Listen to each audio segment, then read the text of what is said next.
Hello, hello, heart and soul family.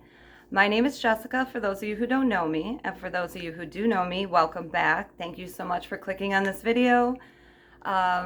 Please stick around to hear what I have to say. I appreciate you listening, and thank you so much. So, before I get into today's video, please like this video if you like it, please share it if you find it shareable, and please subscribe to Heart and Soul if you haven't done so already. Also, comment below anything you want to know about my experiences with what I'm about to talk about, or your own experiences. I would love to hear what you have to say. Thank you so much. So, today I wanted to talk about PTSD and prison. Boy, let me tell you. Now, so I personally have never been to prison. You know, I've had my own issues with the law or whatever. Never really been in trouble much. Stupid little petty things, you know. But I do know some people very, very close to me that have been to prison. People that I love with all my heart, that are actually very good people. And I also feel like prison, that if that's attached to you, you're automatically judged. It's super hard to find a job. But my personal experience, I had someone very close to me in prison. I know it was traumatizing for them. I can't imagine being there and being, controlled and told what to do, and being with all these other people that have committed a variety of crimes. It's terrifying. I mean, literally, I can still smell the where we used to go in and visit. I mean, it was traumatizing. I would take my daughter, and we would literally drive an hour and a half every weekend.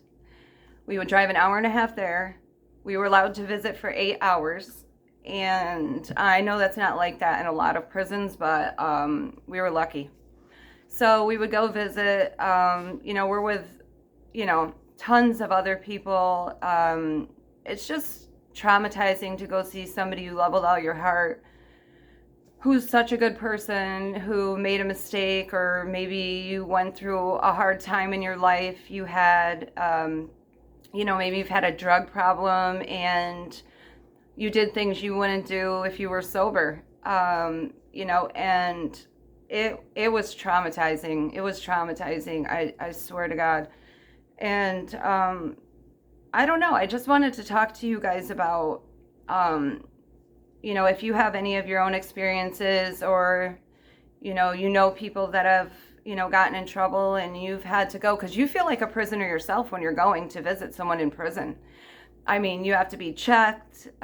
You walk through a metal detector. They physically touch you, pat you down. It's a violation on both sides, going to see somebody and also being a prisoner. I mean, they really don't care. You're nobody when you're there. You're nobody when you're there. You're treated like you don't matter. And think about how many other people are walking around right now that have committed crimes but just never been caught. Never been caught. Well, those are the people that love to tell you what a piece of crap you are. You know what I mean? They're constantly, rubbing things in your face, and it's like, listen, honey bunny, you do the exact same thing. You've just never been caught. So don't, and I don't know. It's just, I was just thinking about it, and I was talking to my husband. My husband has been to prison. He's one of the best people I know. For defending someone he loved. And so to him, it was worth it. That time was worth it, because you're going to defend people you love. You don't care. When you see somebody you're in love in danger, you're going to protect that person. So if prison is, a punishment from that, it's justifiable in a sense. No, violence is never good in any way, but it's justifiable in some aspects. So for me, I'm no one to judge anybody about anything they've ever done, People who watch my channel know that I am a former addict. I've been clean, well, it'll be 9 years on May 8th. So, you know, I've done things I would have never done sober. Terrible judgment. One, doing drugs, you know, having a pill addiction is like, for starters, it's like a bad idea. And then the dumb stuff you do when you're like with that. So I'm lucky I've never been to prison or never really gotten in trouble. I just did a lot of stupid stuff but never got caught. So like me, I'm personally never going to judge anybody. Some of the best people I've ever met have done a lot of prison time. The smartest people I've ever met were prisoners. So I don't know. I don't know. It's just like the stigma attached with going to prison is just really sad. You know, I feel like everybody deserves a second chance, and, you know, listen to their stories. Why were you actually arrested? Why were you in prison? You know, don't just hear, oh, they're a felon or they have a misdemeanor. You're a loser, you know. That's the stuff that irritates me because, you know, and like with getting a job, you know how hard it is to get a job if you have felon or been arrested, you know, like I feel like when I got clean almost 9 years ago, that I knew I was going to be judged for the rest of my life, whether I was clean or I was, you know, using. That's just what happens. People see you one way after you are that way. And you're constantly, no matter how much you do to change yourself, no matter what you do, people will always look at you as an addict. And that's the thing. Or they wait for you to slip. They wait. I knew she would do it. I knew that. So it's like the judginess it's really there. It's sad. It's there. But you know what? That's what is going to push you to make you do the best you can. Be the best you can. When people don't believe in you, that's when you show them. That's how I am. It's like, who cares what other people have to say? At the end of the day, the people who don't contribute anything positive to my life, so what? You know what I mean? Could care less what you have to say about anything I do in my life. So I know I'm a good person. I know my husband is the best man I've ever met in my entire life, whether he's been to prison or not. Okay? And like I said, to me, to him, it was justifiable. You know, sometimes you have to take your time and you do it proudly. You don't ever let anyone beat you down, make you feel like you're less of a person or you can't go anywhere in life. That's bull. That's a lie. That's a lie.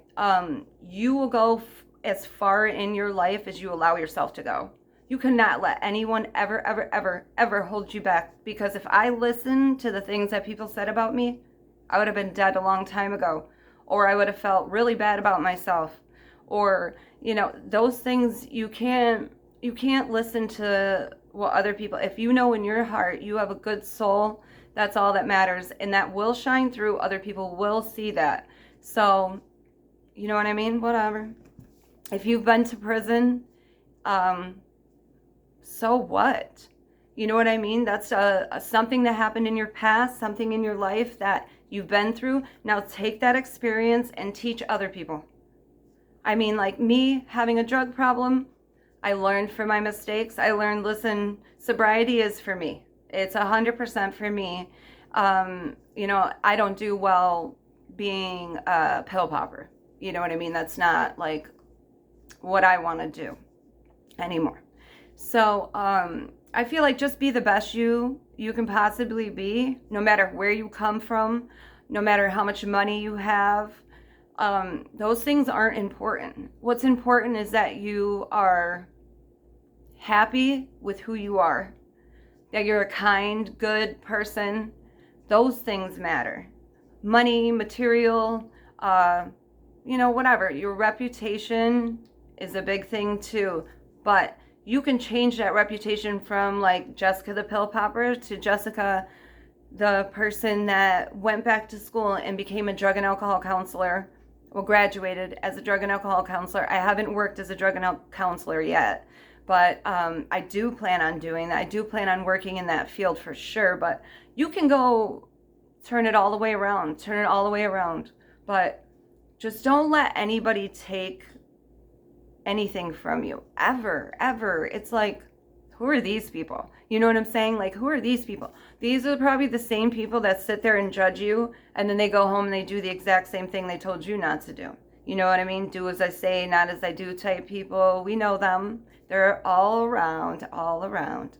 So, but I just wanted to do this video to tell you guys about my experiences with, you know, going to prison, and it sticks with you forever.